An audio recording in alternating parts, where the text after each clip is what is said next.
Welcome to my channel Living Librarian. I'm your host Dave. I'll be sharing knowledge about consciousness, spirituality, and life. Stay tuned. What is the feminine? By Maria Chambers' podcast, The Feminine is looking at self, at humanity, and at life from a broader perspective. It's a sensuality that encompasses the physical body and life itself. It's experiencing the full range of emotions, including at times anger. It's a gentleness and compassion toward self and toward life. It's allowing oneself to be vulnerable. Allowing all of life to flow through. Uncensored. That also means accepting one's own boundaries and never allowing those boundaries to be violated.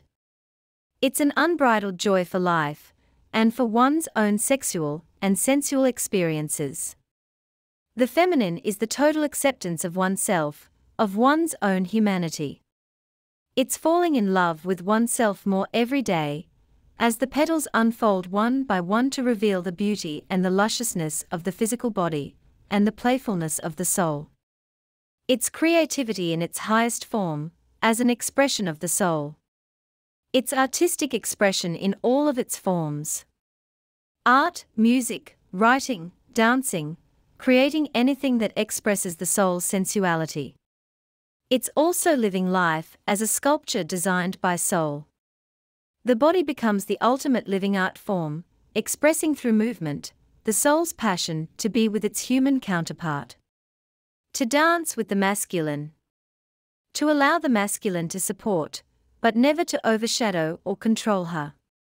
It's being ultra-sensitive to energies, both physical and esoteric, feeling life with all of the senses, both human and divine, without holding on to anything physically or emotionally that is less than joyful. It's total compassion for self and for others. Which means there is no need for sympathy.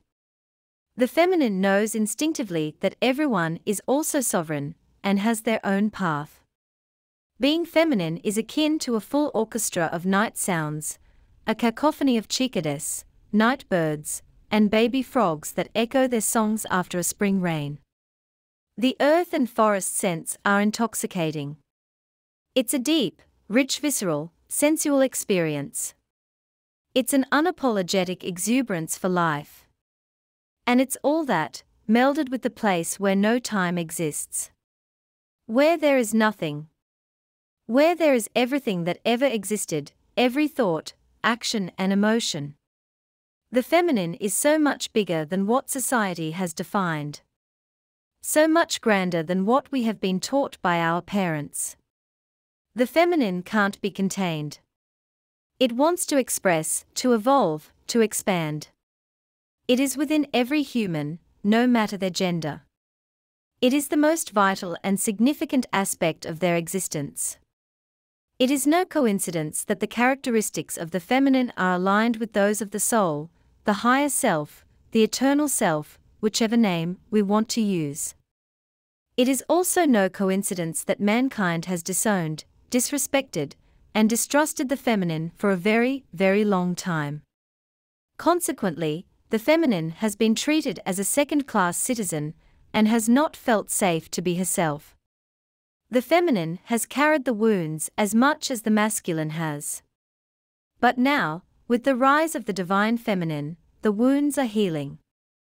Suffering, guilt and shame have no place now within the feminine.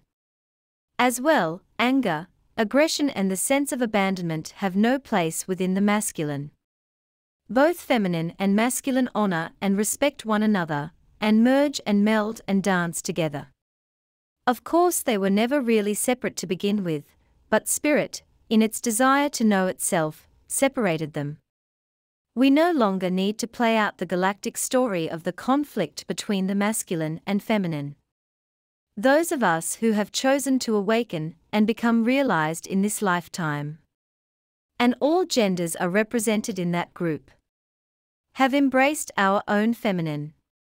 We may have noticed that there is a resistance to allowing and trusting our soul to be at the forefront of our life. This is understandable. It's been a long time, that we created the illusion of separation from our soul. But now, we are in the process of releasing the resistance to both our divine feminine and our soul's presence. Embracing the feminine goes hand in hand with embracing our soul. By Maria Chambers.